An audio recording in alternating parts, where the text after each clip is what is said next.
नमस्कार, मैं MK Jha, history lecture Jharkhand एक बार फिर से आप सभी का अपने digital platform digital classroom by MK Jha में स्वागत करता हूं। जैसा कि हम लोग एक बहुत ही महत्वपूर्ण टॉपिक को डिस्कस कर रहे हैं, आप थंबनेल में भी देख चुके हैं, चंद्रगुप्त मौर्य के बारे में हम लोग डिस्कस कर रहे हैं और आज इसके दूसरी कड़ी को हम लोग जानने और समझने का प्रयास करेंगे। तो एग्जामिनेशन के पॉइंट ऑफ व्यू से काफी महत्वपूर्ण यह टॉपिक है और अगर आप लोग इस वीडियो को पहली बार देख रहे हैं तो इस चैनल को जरूर सब्सक्राइब करिए और अगर वीडियो पसंद आए तो इसे आप लाइक भी करिए और अपने दोस्तों के साथ शेयर करना नहीं भूलिएगा।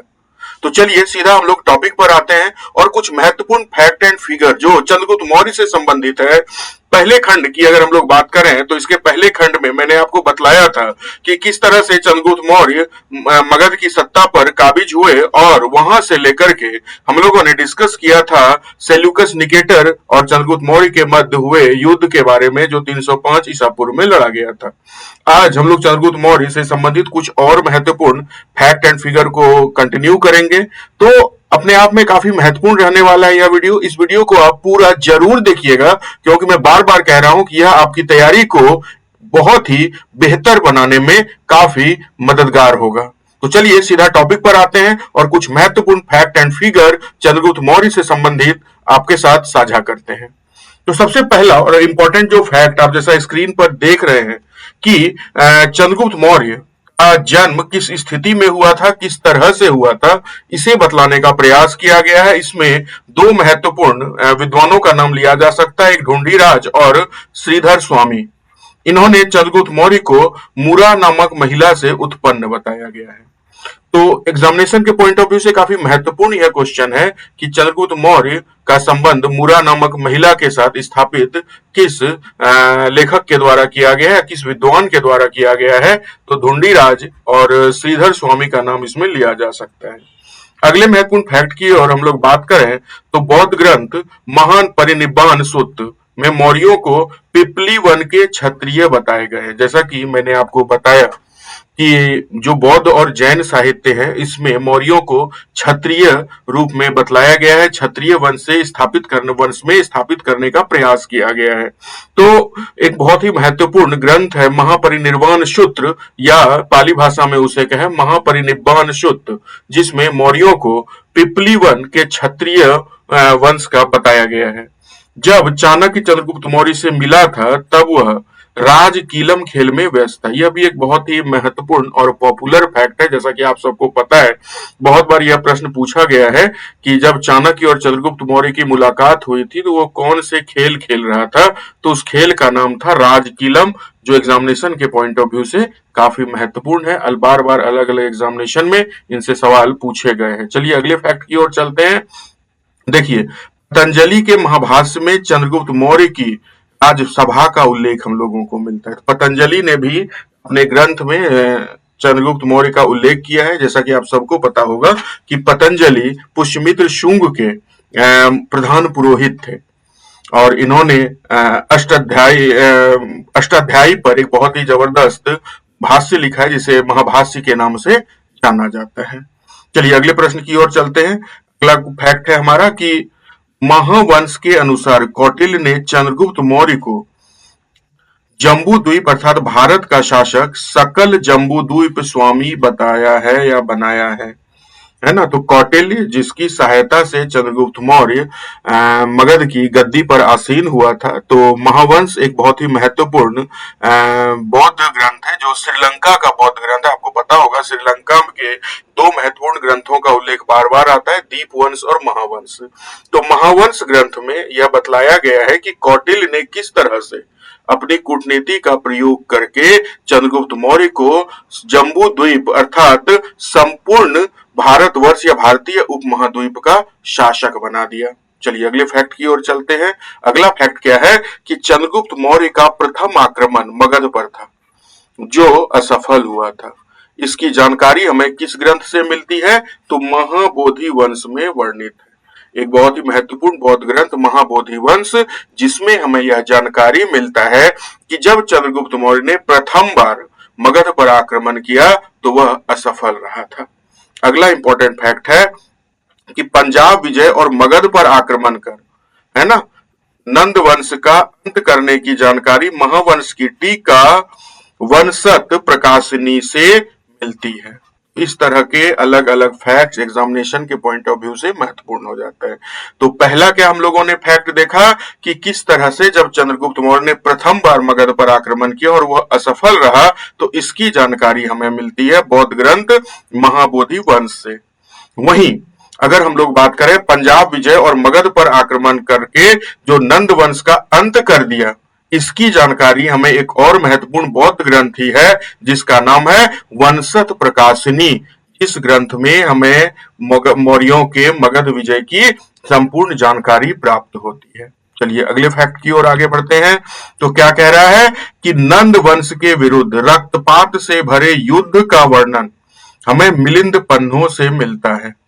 जैसा कि आप सबको पता है कि मिलिंद पन्नो एक बहुत ही महत्वपूर्ण बौद्ध साहित्य है, जिसमें मिलिंद नामक एक शासक और साथी नागसेन के बीच एक संवाद का वर्णन हम लोगों को मिलता है। तो इसी मिलिंद पन्नो ग्रंथ में नंद वंश और जो चंद्रगुप्त मौर्य के मध्य एक भीषण युद्ध हुआ था, जिसमें धनानंद को गद्दी से हटा करके मौर्य वंश ने मगध की सत्ता को हासिल किया था। तो इसका संपूर्ण जानकारी हमें मिलिंद पन्नो में प्राप्त हो जाता है। अगला इंपॉर्टेंट फैक्ट है कि इस युद्ध में धनानंद के अमात्य सकटार ने चंद्रगुप्त मौर्य की सहायता की थी। ये भी बहुत इंपॉर्टेंट फैक्ट हो जाता है एग्जामिनेशन के पॉइंट ऑफ व्यू से कि धनानंद के किस अमात्य ने चंद्रगुप्त मौर्य की सहायता की थी मगध को जीतने में। तो याद रखना है धनानंद का उस अमात्य का नाम था शकटार, जिसकी सहायता से चंद्रगुप्त मौर्य ने मगध की सत्ता को हासिल किया था, धनानंद को पराजित कर पाया था। अगले फैक्ट की ओर चलते हैं। अगला फैक्ट है विंसेंट स्मिथ से संबंधित। विंसेंट स्मिथ का कथन है कि चंद्रगुप्त मौर्य ने उत्तर पश्चिम में हिंदुकुश पर्वत तक अपनी सीमा का विस्तार कर सर्वप्रथम भारत की वैज्ञानिक सीमा को प्राप्त किया, जिसके लिए 18वीं 19वीं शताब्दी में अंग्रेज भी संघर्षरत रहे।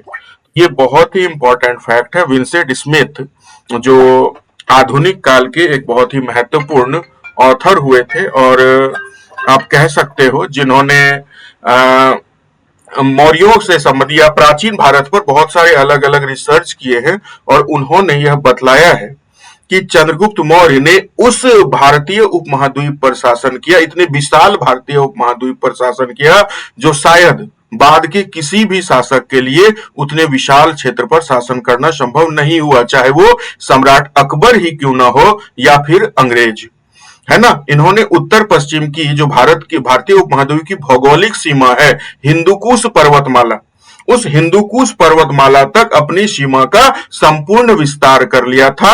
और इसकी जानकारी हमें कौन देता है? विंसेंट स्मिथ देता है ना। इस सीमा को अंग्रेज भी हासिल करने के लिए प्रयासरत रहे, लेकिन उसे भी संपूर्ण रूप से इसमें कामयाबी नहीं मिली। अफगानिस्तान हमेशा से अंग्रेजों के खिलाफ खड़ा रहा, संघर्षरत रहा। अगला इंपॉर्टेंट फैक्ट है चंद्रगुप्त ने प्रारंभिक साम्राज्य विस्तार में हिमालय क्षेत्र के प्रवर्तक नामक शासक से सहायता प्राप्त की थी। चंद्रगुप्त मौर्य जब पहली बार सत्ता के लिए संघर्ष कर रहा था और चाणक्य उसका नेतृत्व कर रहा, चाणक्य उसे मदद कर रहा था, आप ऐसा कह सकते हैं।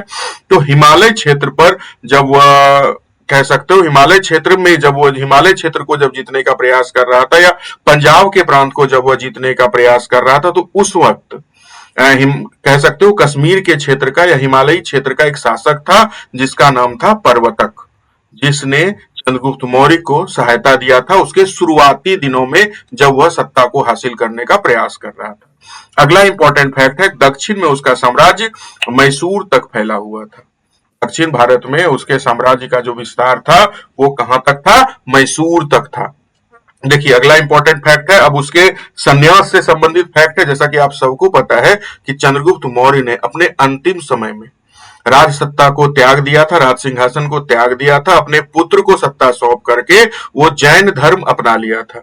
और जैन धर्म अपनाने के बाद वो दक्षिण भारत श्रवण बेलगोला चले गए थे जो मैसूर में है, और आप कह सकते हो 298 ईसा पूर्व में उसने संलेखना के माध्यम से, यानी संलेखना एक जैन परंपरा है जिसके अनुसार आदमी उपवास करके अपने देह का त्याग करता है। तो ठीक इसी विधि से चंद्रगुप्त मौर्य ने भी अपने देह का त्याग किया था। क्या कह रहा है कि अंतिम समय में चंद्रगुप्त मौर्य ने जैन मुनि भद्रबाहु से दीक्षा लेकर श्रवण बेलगोला मैसूर में 298 ईसा पूर्व में संलेखना या संलेखन उपवास के द्वारा देह का त्याग किया। और इसकी जानकारी हमें किस ग्रंथ में मिलती है? तो एक बहुत ही महत्वपूर्ण जैन साहित्य है परिशिष्ट पर्वन या परिशिष्ट पर्व, जिसके अनुसार चंद्रगुप्त मौर्य ने जैन धर्म स्वीकार कर लिया था। तो ये कुछ महत्वपूर्ण फैक्ट है जिसमें हमें चंद्रगुप्त मौर्य के बारे में आपके साथ इंफॉर्मेशन साझा की है। और भी कुछ महत्वपूर्ण फैक्ट है, जैसा कि मैंने पिछले वीडियो में भी आपको बताया था कि दक्षिण विजय की जानकारी तमिल ग्रंथ अहनानुरु से प्राप्त होती है ना। चंद्रगुप्त मौर्य के दक्षिण विजय की जानकारी किस ग्रंथ से मिलती है? तो अहनानुरु से। और अहनानुरु किसका ग्रंथ है, किसके द्वारा लिखा गया, किसके द्वारा संकलित किया गया है? तो याद रखना है कि मामुल नूर या मामुल नार, है ना, रुद्र शर्मन नामक संगम कालीन कवि इस ग्रंथ का लेखक था। इसी ग्रंथ में चंद्रगुप्त मौर्य के दक्षिण विजय का हमें जानकारी मिलता है। इसमें उल्लिखित है कि चंद्रगुप्त मौर्य के घोड़ों की टाप, है ना, दक्षिण भारत तक सुनाई दे रही थी। इस तरह का उल्लेख हमें इस ग्रंथ में मिलता है। अगला इंपॉर्टेंट फैक्ट है कि चंद्रगुप्त मौर्य के शासन के अंतिम वर्षों में मगध में 12 वर्ष तक भीषण अकाल पड़ा और इसकी पुष्टि भी कई जैन ग्रंथों में होती है। परिशिष्ट पर्वन और भद्रबाहु चरित नामक दो महत्वपूर्ण ग्रंथ में 12 वर्ष तक भीषण अकाल रहा, इसकी जानकारी हमें प्राप्त होती है। अगला इंपॉर्टेंट फैक्ट का अगर बात करें तो चंद्रगुप्त मौर्य के महास्थान और सोहगोरा अभिलेख से भी अकाल से निपटने के प्रबंधनों यानी राशनिंग प्रणाली पर प्रकाश पड़ता है। तो अगर अभिलेखीय साक्ष्य की बात की जाए, है ना, कि किस अभिलेख में चंद्रगुप्त मौर्य का उल्लेख मिलता है और या उसके द्वारा जो व्यवस्था किया गया था अकाल से निपटने का, ये दो महत्वपूर्ण अभिलेख है, एक महास्थान अभिलेख और सहगौरा अभिलेख।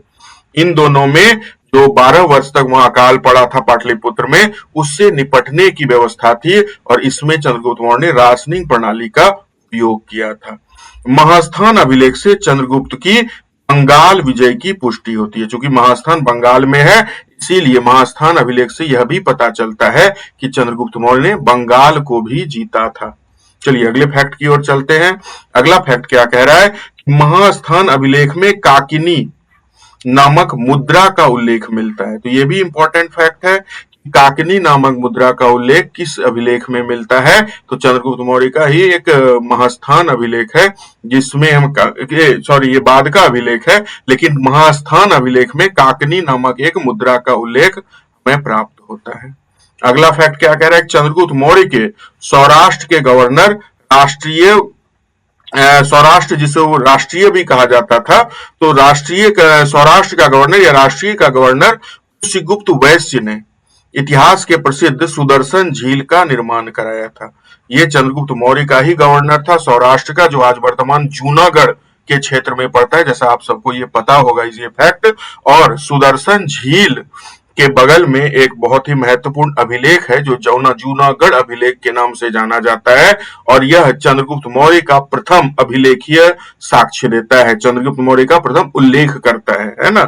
क्या कह रहा है? इससे चंद्रगुप्त मौर्य के पश्चिम भारत पर प्रभाव की जानकारी मिलती है। ये जो अभिलेख है बेसिकली रुद्रादमन, एक शक शासक हुए थे रुद्रादमन, उनका अभिलेख है जूनागढ़ अभिलेख, जिसमें चंद्रगुप्त मौर्य के सौराष्ट्र में शासन करने का उल्लेख प्राप्त होता है। उनका ही एक गवर्नर था पुष्यगुप्त वैश्य, जिसने जूनागढ़ या सौराष्ट्र में आप कह सकते हैं सुदर्शन झील का निर्माण कराया था। तो अपने आप में ये सारे जो फैक्ट हैं काफी महत्वपूर्ण फैक्ट है, याद रखने योग्य है और एग्जामिनेशन के पॉइंट ऑफ व्यू से तो महत्वपूर्ण है ही। अंतिम फैक्ट की ओर अब हम लोग चलेंगे। चंद्रगुप्त मौर्य की चंद्रगुप्त संज्ञा, ध्यान से समझिएगा, का प्राचीनतम अभिलेखीय साक्ष्य रुद्रादामन के जूनागढ़ अभिलेख में मिलता है। इसी ये जो अभिलेख है इसी अभिलेख में, जूनागढ़ अभिलेख में चंद्रगुप्त मौर्य के लिए चंद्रगुप्त संज्ञा का प्रयोग किया गया है ना। और ये सबसे प्राचीनतम अभिलेखीय साक्ष्य है जिसमें चंद्रगुप्त संज्ञा का प्रयोग हम लोगों को देखने को मिलता है। इसके बारे में पहले भी आपको बता रहे थे। तो उम्मीद है आज का भी यह वीडियो जो चंद्रगुप्त मौर्य का दूसरा महत्वपूर्ण भाग था आपको पसंद आया होगा। अगर वीडियो आपको पसंद आया तो इस चैनल को आप जरूर सब्सक्राइब करिए, क्योंकि मैं बार बार कह रहा हूं कि इस चैनल में मैं लगातार इस तरह के महत्वपूर्ण फैक्ट से भरे तथ्यों को लेकर के लगातार या वीडियोस लगातार लेकर के आता रहूंगा। तो आज के इस वीडियो में इतना ही। अगर आप लोगों को वीडियो पसंद आए तो जरूर सब्सक्राइब करिए और अपने दोस्तों के साथ भी साझा करिए। तब तक के लिए धन्यवाद। मिलते हैं किसी और वीडियो में।